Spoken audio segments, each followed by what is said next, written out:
अगर कोई आकर ये बोले कि पिछले जन्म में मैं तुम्हारी मम्मी थी, तो क्या बोलोगे उसको? नहीं पता, ही पागल है शायद, यही बोलोगे उसको। या कोई आके बोलोगे कि पिछले जन्म में मैं तुम्हारा पापा था, बोले ठीक है जाओ फिर, क्या करें, पिछले जन्म को कौन मानते? इसी जन्म की बात है, सब कुछ इसी जन्म है जैसा कि हमें पता है। पर जब आत्मा इस शरीर को छोड़ के चली जाती है दूसरे शरीर में, आत्मा तो सत्य है, तुम तो उसकी मम्मी थी ही कभी, ऐसा तो नहीं है, तुम उसके पापा थे कभी। तो इसका मतलब है कि आत्मा रिश्तेदार बदलती रहती है।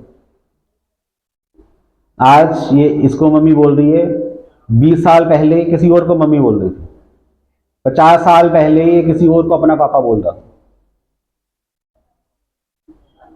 मतलब कि मम्मी पापा भाई बहन सब रिश्तेदारों का नाम रखना आत्मा का स्वभाव है।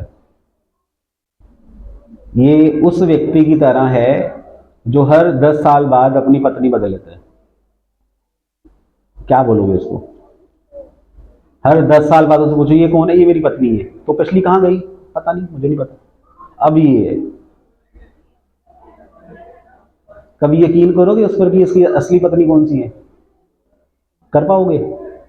नहीं कर सकते। तो ऐसे ही आत्मा जो हर बार अपना रिश्तेदार बदल लेती है, कौन यकीन करेगा उसके ऊपर? तो हमारा रिश्तेदारों का बदलना क्या है, ये पखंड है। एमी बस आप जो कह रहे हो कि मेरी मम्मी है, क्यों मानूं तुम्हारी बात? हर बार तुम यही कहते हो मेरी मम्मी है, हर बार ये कहते हो कि मेरी बहन है, हर बार तुम ये कहते हो कि ये मेरा भाई है।